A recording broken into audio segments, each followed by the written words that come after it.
हम अपनी तरफ से हनीमैन को ट्रिब्यूट इस तरह से पेश करेंगे कि पूरा 1 हफ्ता 7 दिन क्योर्ड केसेस में अपनी प्रेजेंट करूँगा होम्योपैथिक स्टूडेंट्स के लिए, बिगिनर के लिए या बडिंग जो होम्योपैथ हैं स्पेसिफिकली उन लोगों के लिए।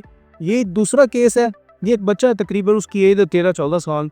उसको एंकल स्वेलिंग है और एंकल्स में पेन है। इतनी शदीद पेन है कि उसको अगर पेन किलर भी देते हैं इंजेक्शन वगैरह लगा के तो उसकी पेन सेटल नहीं हो रही।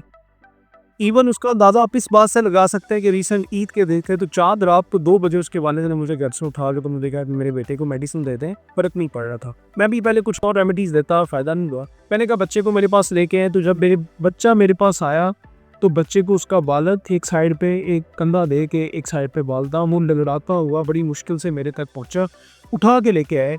ये समझ लें इससे चला नहीं जा रहा था बच्चे से। जब बच्चा मेरे पास आया तो उसके एंकल्स पे स्वेलिंग थी, वो तो हाथ नहीं लगाने दे रहा था। वो कहता पेन बहुत शदीद है। अब मैंने कहा पेन कैसे होती है? कहते जैसे पिंच नहीं होता, कोई टीयर करती कोई चीज़, जैसे कोई अचानक पेन आती है जिस तरह हम क्रैम्पी पेन कहते हैं। तो वो बच्चा जिस तरह बता सकता है उसके ऊपर चुपके से डॉक्टर साहब उठते हैं।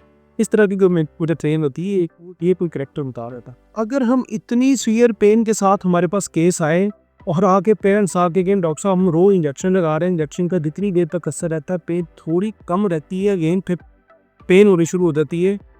तो एक इमरजेंसी के तौर पे तो डॉक्टर पे भी बड़ा प्रेशर आता है। तो मैंने मजीद केस की हिस्ट्री लेनी शुरू की, लोकल लेवल की मोडेलिटी दी। मैंने कहा कि आप तो किसी तरह सुकून मिलता है। उसने कहा डॉक्टर साहब मुझे एक तरह सुकून मिलता है। बच्चे ने बताया कि इतनी गर्मी है, मैं अगर बगैर पंखे के लेटा रहूँ तो मुझे सुकून है, या मैं सेकंड ये है कि अगर मैं उसके ऊपर कोई चीज़ डाल दूँ तो मुझे कुछ बेहतरी सुकून मिलती, मतलब थोड़ी बहुत हीट लगे तो मुझे फ़ायदा मिलता है। और तीसरा उसने बताया कि अगर ये पंखा भी आपका चल रहा है, जिस तरह मेरे क्लिनिक पे भी पंखा चल रहा था, तो उसने कहा ये हवा भी मेरे पाँव को पेन ज़्यादा कर रही है, मुझसे बर्दाश्त नहीं हो रही। अब ये भी एक्यूट केस है। ये 3-4 करैक्टर मिले, एंकल स्वेलिंग है, एंकल पेन है, पेन इतनी सीवियर है कि वो पेशेंट चल नहीं सकता। वार्मथ जो हीट है उससे मेनोवेशन मिलता है, कोल्ड एग्रावेशन है, एयर से इतना सेंसिटिव है उससे भी उसको पेन ज़्यादा हो रही है। अब जब मैंने केस लिया, हमने ये लिबर्टी की मैं चार्ट आपके साथ शेयर कर रहा हूँ। एक्सट्रीमिटीज़ पेन है एंकल्स की, स्टैंडिंग एग्रावेशन है, वॉकिंग एग्रावेशन है। अच्छा, वो मैंने एक मैंने रुब्रिक जान के लिए इसमें मिड नाइट एग्रावेशन, वो इसलिए कि मुझे आधी रात भी उठा लेता था कि जब मेरे अंकल में लोग पेन बहुत ज़्यादा। अब एग्जैक्ट मोडालिटीज़ मिलें तो आपका कितना अच्छा केस सॉल्व हो सके। स्ट्रॉन्शियम कार्ड हम रूटीन में मेडिसिन कम पूरे यूज़ करते हैं। इसका पास करेक्टर्स ही ये हैं कि कोल्ड एग्रावेशन होती है, स्टॉक से मिलती जुलती हुई फील होती है, और वार्मथ मेडुलेशन है। सबसे इंपॉर्टेंट केस में ये बड़ी इंपॉर्टेंट चीज़ होती है कि जो आप मेडिसिन दे रहे हैं, मेडिसिन का जो सुथरी और इन्फेक्शन बॉडी के जिस हिस्से पे है उस हिस्से की कंप्लेंट्स का होना बड़ा ज़रूरी है। अब हम स्ट्रॉन्शियम कार्ब दे रहे हैं तो वो एंकल्स के लिए बड़ी रिनाउंड मेडिसिन है। अगर एंकल्स के लिए चंद रेमडीज देखें तो उसमें से एक है। अब मैंने क्या किया, मैंने स्ट्रॉन्शियम कार्ब पेन इतनी स्पीड थी वर्णन दी और मैंने उन्हें वेटिंग एरिया में बिठा दिया। मैंने कहा मेरे ऑफिस से बाहर जाके बैठे।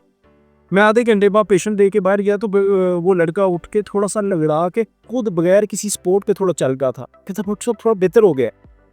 तो ये इस केस में बताना ये चाहता हूँ कि हमें मोडेलिटीज़ पहले तो फाइंड करना बड़ा इंपॉर्टेंट है, तब पेन को भी हम तब सेटल कर सकते हैं। इस केस की मेरे ख्याल में जो सबसे इम्पोर्टेंट नदी ये है कि हमारे पास हो सकता है इस मोडेलिटी पे ये जो 2-3 मोडेलिटीज़ हैं कि कोल्ड एग्रावेशन है, वार्मथ मेडुलेशन और भी रेमेडीज़ होगी। इस मोडेलिटीज़ के साथ स्फीयर ऑफ एक्शन उस रेमेडी का बड़ा इंपॉर्टेंट है जानना कि जो पेशेंट का स्फीयर ऑफ एक्शन है, जिस पैथोलॉजी, जिस एरिया की, जिस लोकेशन का प्रॉब्लम है, मेडिसिन उस लोकेशन पे अपना इफेक्ट रखती हो।